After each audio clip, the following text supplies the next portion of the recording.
Hi DB subscribers and welcome back to the Cameron James Pension Transfer channel. Today we're going to be diving straight into the topic of what is required to secure your CETV, or more commonly known as your cash equivalent transfer value. Okay, so when we're doing pension transfers of people, particularly when it's a sizable pension, maybe £1 million, £2 million, what they want to know is, Dominic, at what point can this physically not go wrong? At what point am I physically guaranteed that that money is going to be transferred to my SIPP and there's no chance I'm going to have to get a second CETV, or there's no chance that pension value could go down from my Ceding scheme? So the answer to that in very plain simple English is you do need to go through the entire advice process first.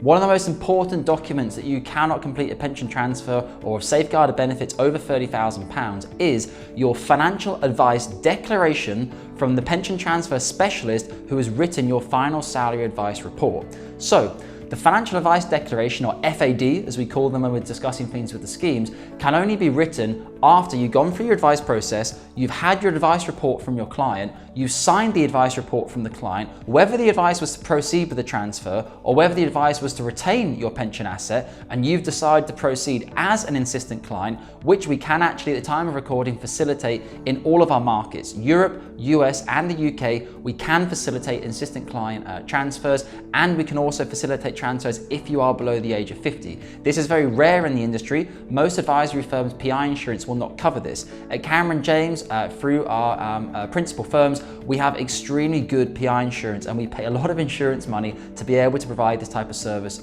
for our clients. So the FAD is required. Once you sign your document, the PTS will then provide the financial advice declaration. It's important to note, the financial advice declaration doesn't say whether you were advised to transfer your pension or whether you were advised to retain your pension. It is simply a financial advice declaration to say that you have been through an authorized advice process with a qualified pension transfer specialist with the correct authorizations from the FCA to have written that report, and that is a statement to prove it. So financial advice declaration is the number one thing that's required. Number two is your signed transfer out forms from your Ceding scheme. Generally speaking, your Ceding scheme will have a 15, 20, 30 page document that will require you to sign in 2 or 3 different places. At Cameron James, once your final salary pension transfer report has been written and you've either proceeded with the advice, you've decided to move ahead as an insistent client on a case-by-case basis, you will then have to sign that paperwork to say that you want to transfer out. The third thing that is required is the receiving scheme, the new SIPP provider, normally speaking, or possibly the QROPS provider if you're in Europe and you're approaching lifetime allowance and QROPS is maybe suitable for you. They have to countersign the paperwork to say we are a qualified pension scheme or registered pension scheme as a SIPP, or a qualified recognised overseas pension scheme as a QROP, and we will be transferring this pension asset. Here is all of our due diligence on the scheme for your Ceding scheme to check. And on top of that, you will also have to provide due diligence on yourself. So typically speaking, sometimes your birth certificate, proof of address, proof of identity. Sometimes with the birth certificate, they ask for the original. Obviously, that is ridiculous. Generally, we go back to them and say, we will send you a certified copy of the birth certificate. Although I have known Ceding schemes to enforce that the original birth certificate is sent to them. Obviously, I think it's ridiculous in this day and age, but that's just the way the regulation is. So if you're worried about securing your CETV or you don't have much time left on your CETV, get in touch below via the calendar link in the description. You can book in at a time with ourselves, normally within the next couple of days, to have an informal conversation about your pension transfer. If you then wish to move forward with advice, we'll send you all relevant paperwork, etc. on DocuSign to begin an authorized DB advice process with one of our pension transfer specialists, particularly in terms of if your pension pot is a larger pension value and obviously you're approaching your CETV date, you need to be a little bit careful. As a caveat, we basically need 4 weeks on your CETV before we can send it to the the authorized pension transfer specialist that we will use. This means you need to be talking to us really 6 weeks before the end of your CETV. If you come to us with 4 weeks and 4 days left on your CETV, yes, we can probably get it done. We can probably get the advice process done that quickly in terms of the fact that you want to try and have a report written, but it will be very, very last minute. And obviously, in a lot of DocuSigns, you might not necessarily have time to read all 97 pages of all the terms and conditions and whatnot. So always try and get your CETVs done at an earliest stage as possible. So that's it basically, guys. You need to have all that paperwork on file with your Ceding scheme.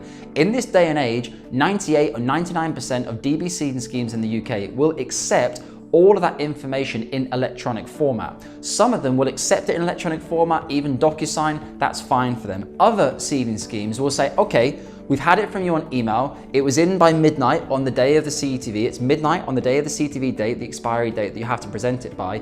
Then they would like the original sent to them and follow up. So at Cameron James, generally speaking, we get all of our SIPP providers to email the paperwork to them and then follow up with DHL or secured postal service to ensure that the originals arrive there as well.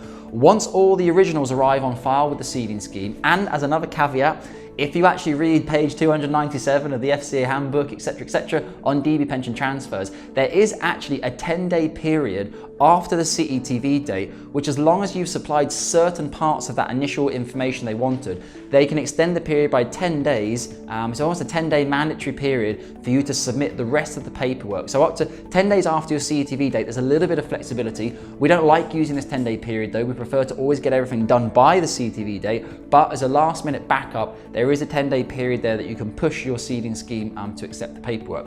Once all the paperwork has been received, it's then on your Ceding scheme to review all of that paperwork. As long as everything is done completed correctly and submitted to them, your CETV is effectively secured. They then start their due diligence and they will confirm to us in writing generally, your CETV has been secured. We are now going through our final stages of due diligence and payment. We accept the payment. We expect the payment to go out on XYZ date. So guys, I hope that's a valuable one for you. Obviously, clients get a little bit jittery towards the end. Over the course of my 10-year career, I have done numerous deadline day CETVs. It is not fun. My admin team don't like it when I'm messaging them at 8, 9, 10 p.m. at night saying, have you sent that paperwork? The SIPP providers don't like it either. Sometimes we're emailing them at 4 p.m. on expiry date saying this needs to go to the Ceding scheme today. Most people work 9 to 5 in professional organizations, so someone has to work overtime. We really try to avoid these situations. When a client starts with us at the beginning of their 3-month CETV, this never ever happens. We don't have to do last minute deadline day CETVs when we start the CETV process with our clients in the beginning. This invariably happens when you have two categories of client. You have the first category of client who I feel a little bit sorry for. They tried to do as much as they could. They tried really hard. They contacted the scheme themselves. They got their CETVs. They were super proactive. They tried to do the best thing they can with their pension. Invariably, the CETVs were wrong or not sent to them or not sent correctly. They had numerous DBs and then one of the DBs can get missed until the last minute, which means last minute panic. The other situation is clients who've started working with a financial advisory firm, chewed up 1, 2, 3, 4, 6 weeks of their CETV, then realize actually these guys are cowboys, or actually their charges are really high, or actually they're using a commission bond that I'm not comfortable with. I would prefer a transparent platform. Then I have to flip and come to us at the last minute and say, please, I got 5 weeks left on my CETV, can we get this done? And then obviously we have to work overtime to try and make sure it happens. So they're the only instances really where we've gone down to deadline day cases. Guys, I hope it's been valuable. CETVs and expiry dates, what you need on file to secure them. If you have any questions, please let me know in the comment section below. Any experiences, how fast, how slow it took you. We actually have a leaderboard at Cameron James. We try to keep things fun in terms of the administration IFA team of looking for record transfer times. Record transfer times now are almost impossible to beat because of obviously the extra diligence which happens inside the pension schemes in the UK. A lot of pension schemes in the UK, if you're a non-UK resident, they will ask you to complete a money advised pension service call, MAPS as it's commonly referred to, just to check that you definitely understand that you're transferring your safeguarded benefits, you've not been scammed, you've not been cold called, you're not invested in a bamboo fund in Guatemala, you're invested in iShares, Bailey Gifford, BlackRock, household name brands, etc. The MAPS call can slow the process down by 2 to 3 weeks. MAPS then have to send you an email with the confirmation number. You then have to send the confirmation number to your Ceding scheme for them to check the confirmation number. That's the process. We don't make the rules.